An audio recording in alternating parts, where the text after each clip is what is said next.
Hey friends, my name is Jake. Welcome to Canadian Cutting Edge. And one of my viewers gave me some advice on some of the settings I could do on my camera, well, when the main setting. So hopefully this introduction part of the video won't be like bouncing in and out at you like the way it does usually, while I'm still waiting for my camera to come back. So that's how it's going. Hopefully this works. And I'm finally finished doing all my taxes, so I've got more time on my hands to focus on making videos. Today, it's the QSP Leopard. And I keep calling it the lizard for some reason. I don't know why. It's the Leopard. It comes 4 different ways, 3 versions that are micarta, black, green, and brown. The brown has got a very coarse kind of burlap kind of look to it. And it also has carbon fiber laminate. I believe it's G10 underneath carbon fiber laminate. So you can get it those different ways. It is just barely, exactly in my measurements, 3 inches from the tip to the closest spot on the micarta. So if you live where there's 3-inch laws, this thing, it's right on that borderline, right for that. We've got a very stabby kind of blade, very, very pointy. Full flat grind here, 14C28 and stainless steel, liner lock knife, and I kind of like it. $48.88 at most stores. That's the price that QSP is putting out. But at White Mountain Knives, you can get 10% off with my coupon code CCE, so you better use that when you shop at White Mountain Knives, and tell your friends as well. And that makes it, what, $43.99, so 44 American bucks, which is about 56 Canadian. If you are in Canada and you only want to shop in Canada, Blades Canada Warriors and Wonders has it for $69.99. So 70 bucks or 56 bucks, you take your pick. Let's go to the tabletop and take a good look at this thing. It's got some pros, it's got some cons, it's got some, yeah, that's okay, but it's not great. Let's find out all of those. Stick around, we'll go to the tabletop and take a good look.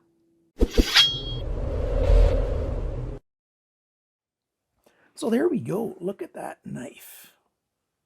It's not a very big knife. Let's do a size comparison with the Ontario Rat 1. That's the bigger of the 2 rats.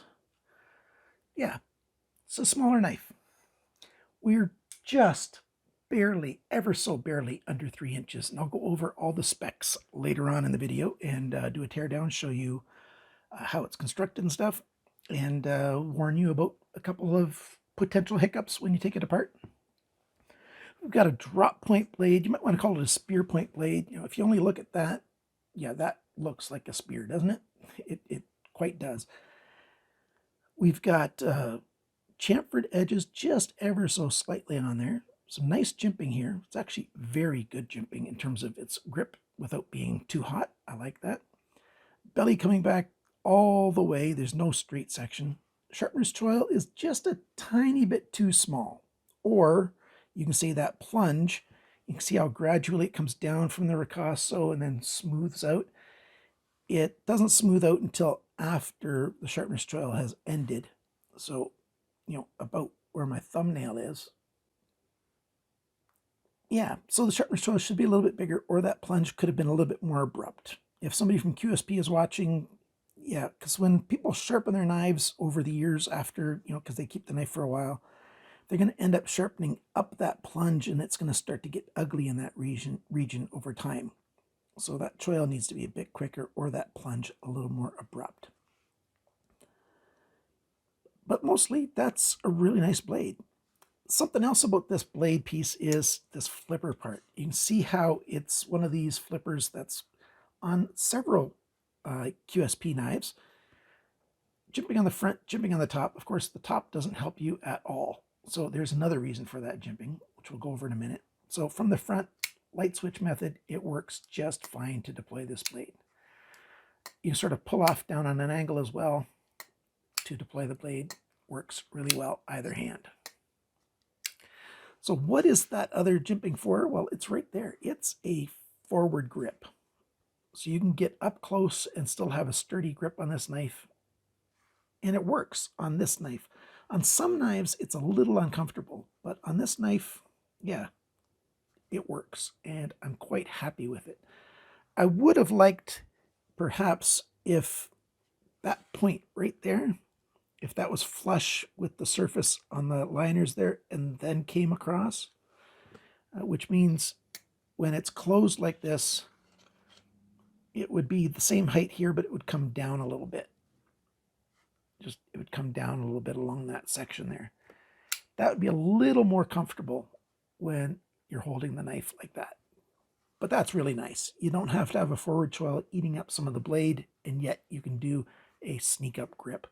You know, between the jimping on there and the jimping here, it's a very solid grip. I like that quite a lot. That's the blade. The handle, like I said, we've got Micarta. You can get the carbon fiber laminate. I think it's over G10. That's a little bit heavier than the Micarta version, but it's not bad at all. This knife is actually quite light. It's very adequately weighed. It's got an adequate weight for its size without being too heavy. It's just nice. The liners are proud just a little bit. You can see it right here. You can see the liner, and I'll hold it properly at the camera. You can see the liner, and the handle scales are just a little bit inset. Everything's nicely rounded, very comfortable. The pocket clip is a deep carry clip. We've got coming up at the end there, but it's not hot on the tip. It's nicely rounded, so it's really good. We do have button screws here, but you can see they milled away some of the G10, Micarta, not G10. So it's inset a little bit. Those buttons do not get in the way of using it when we put it in the pocket. It climbs over, goes to full depth, and you can see here it's still loose right there. The fabric can move through there easily enough, so lots of good space in there. Now, I gotta say, I usually say I want flush screws, like these are flush screws. I want flush screws in there, but I'm changing my tune slightly. If they are T6 screws, I'd rather that they were button screws, because button screws, you can put the driver in a little more deeply. Like when you put the screwdriver in there, it sinks in further. It eats up more of the screwdriver. That means it's less likely to get stripped out. It just is. These are flush T6 screws back here, and so you have to be careful with them. They don't go, your driver doesn't go in as deep, and so you can strip them out. I don't like these T6 screws, but, well, I am talking about the handle, I guess. So I'd much prefer that they did something like Civivi does, Sencut, Kubi, a number of brands, and use T8 screws in the body. They're nice flush screws. I like how these ones are very close fitting. It's just great. So yeah, flush screws on the handle. I like those. Everything's chamfered on the edges. We've got a little bit of not bad jimping. It's kind of smoothed out jimping back here. The handle shape works. Even if you want to do a stabbing grip, you put your thumb up there. You can do that. Most grips work quite well. What I don't like an awful lot is the placement of that lanyard hole. It certainly is a big enough lanyard hole, but when you've got the knife in your hand, you're holding it, especially if you're gripping it at the back, that paracord is going to be sitting proud of that yet, even more so than, well, not more so than the pocket clip, but on both sides. It's going to push into the soft of your hand here. It's not a pain. It's not a problem. It's just, to me, it's a little bit of annoyance. I'd rather have the lanyards coming out the back, but I hardly ever use lanyards at all. So for me, it's not an issue at all. I would have liked if they would have put a pin back here, a lanyard pin. Cut away some of this back spacer right there, put a pin in there so that the lanyard could come with the back. I'd much prefer that. And they could even still have used a pin like this that's a body screw. They could be the first to do that. I don't know any knives that have body screws that are also the lanyard pin. But it's very sturdy. Since we got two body screws and the pivot screw to hold it together, it works fine. We've got QSP's triangle logo here, which is quite nice. The other logos we have on the knife is up here on the ricasso. We've got the QSP flame logo, and I like that it's on the ricasso. That's why they put this swept back plunge, I think. Much prefer it on there than on the bevel. And on this side, 14C28N up there. So the badging's not over the top. I don't mind the badging on here at all. Now for the lockup, the practical stuff. Lockup is maybe a tiny bit later than I prefer, but it's very good. That's a very good lockup. Lots of room to wear over time, and it's just great. Blade alignment when it's closed, right down the middle. That's great. Action's good. We've got ceramic ball bearings in there that I'll show you a little bit later. And my finger slipped over that because I was looking at my screen instead of, and thinking about what I'm going to say instead of watching what I was doing, or concentrating on what I was doing, I mean. The lockup arm has got a lot of access right here to get into it. We've got these jimping slots done at an angle there. Haven't seen that before, so that's really nice. It's easy to get your thumb in there to disengage the lock. Either hand, it just works really well. So I think I've covered everything about, the construction of this knife, the shape of it, and the details of how it's put together. Now, how well does it actually cut? Oh, it cuts very, very well. We've got thin behind the grind. We've got a decent grind angle on here. It's not terribly consistent along the edges, just like most knives that are sharpened by humans. When they hold the knife in their hand, not clamped on somewhere, and not whetstone sharpening. I'm talking about the sharpening at factories. It's just the angle changes along each side, but it's a pretty good angle. And it cuts really well, and it punctures really well. Just don't use it to pry. Good slicing, good cutting, good piercing, great. Now, let's take the thing apart and show you the inside. I will use drive grip, but I also want to tell you something else, especially when you're using T6. It's one of the reasons I hate T6s. Let's close this up. This is a German brand that's quite nice, WIHA, and when I put my driver in there, look at that. It's got that much loose wobble in there. That would easily contribute to stripping out. And cheaper screwdrivers than this are even looser in there. I did find these WIHA driver bits quite a while back, and they are nice and snug in there. Let's put it in the same one. And there's almost no wiggle at all. Nice tight fit, especially with smaller than T8. So T6, T7, whatever, often T6s. You want a very snug fit or you're going to strip it out. So let's take it apart. I've also got a WIHA driver set like this. And since I did take it apart once before, the Loctite is not holding super tight anymore. And put that bit on my T-driver, T-handle setup. That's actually Fellow brand. And, it comes out nice and easily. Well, there was Loctite on it, and so this is the second time coming apart, so it's coming out easier. I did use drive grip the first time to break that lockup. Let's take that apart. There we go.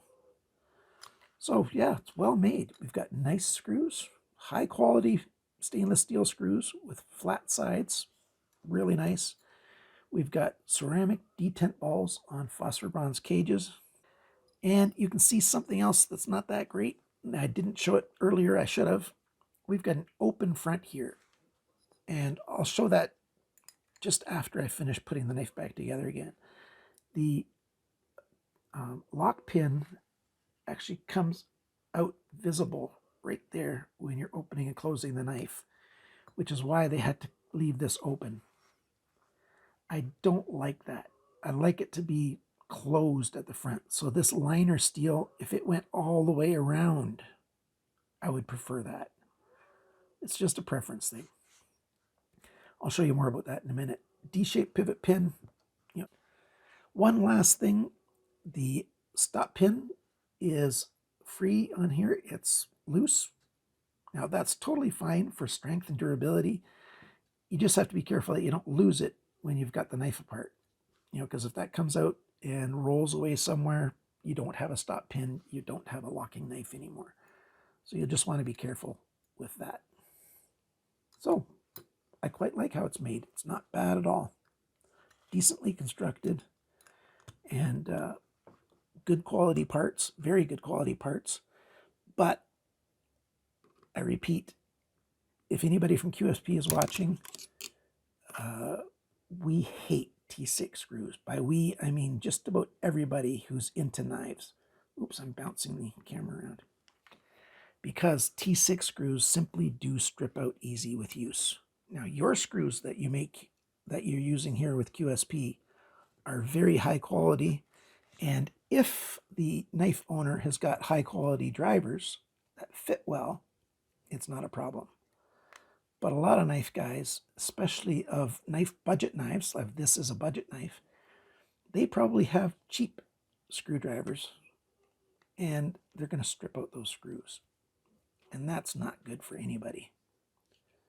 And don't over tighten these screws either. That's another recipe for stripping them out. So yeah, well made. There's the open front that you can see. And if you look at it like this, you can see right into where the blade and the liners meet there, where the ball bearings are. Just gunk and garbage and stuff can get in there. I don't like that. I wish it was closed off with those liners coming around. It just lowers the chance of gunk getting in there. It still looks great when the knife blade's deployed. And on any pictures you see of the knives, it's fine. But I don't like that. Is it a deal breaker? No, not even close. But I don't like it. Now, let's go over all the sizes, dimensions, all that stuff. We've got a weight on this thing, 80 grams, 2.8 ounces. Very light. The carbon fiber version with the G10, I believe, it's a little heavier, around 3 ounces. The cutting edge length, 76.6 millimeters, 3.02 inches. Oh no. The length from the tip to the closest spot on the micarta, though, is 76.1 millimeters, 2.996 inches. QSP, that's cutting it close. If you own one of these knives and you're in a jurisdiction where you have 3-inch knives, you can maybe sharpen it a little bit more, and that'll bring back that edge a little bit and keep it. Or you can just say, hey, it really is under 3 inches. It all depends on where they measure in your area. If they measure along the spine of the knife, well, then you're just out of luck. So that's that. The blade thickness is 3.09 millimeters, 0.1215. So just a tiniest bit under 1/8 of an inch. Blade depth, it's widest at the heel here, 22.4 millimeters, 0.882 inches. How thick is it behind the grind? Measured at 3 places, it works out to 0.39 millimeters, 15 thousandths of an inch. That's a big reason why it slices so well. Now the grind angles. The average is at the top. I measured this on 3 points. It started around 17.3, went to 16 degrees, and ended at 14.5 degrees. On this side, it was a little more consistent. This main section here was 20.8 degrees, and up here it's about 22.7 degrees. So it's sharpened like the average knife in this price range is sharpened. It's no better, it's no worse. It's just the way knives get sharpened at factories these days. Handle length. The handle length is 108.2 millimeters, 4.26 inches. The grip area, not counting this forward grip, that's about 7.5 centimeters, right at 3 inches. If you count that grip area, it's about 9 centimeters. And that's about 3.5 inches. So not bad. The thickness of the handle, not counting the pocket clip, is 13.14 millimeters, 0.5175 of an inch. So ideal. The handle depth within the grip area, the widest point is right there, 19 millimeters, 0.748 of an inch. And when the knife is closed, the widest point is up here at the flipper, 28.1 millimeters, 1.11 inches. And deployed, it is 184 millimeters, 7.24 inches. So yeah, it's a smaller knife, just barely under 3 inches. And I quite like it. It served me very well in my test. Thank you for watching. Thank you to my Patreon supporters. Hope you saw the notification of the knife sale coming up. And thank you for watching, liking, sharing, commenting, and subscribing. And remember, friends, always cut towards your chum, not your thumb. Bye for now.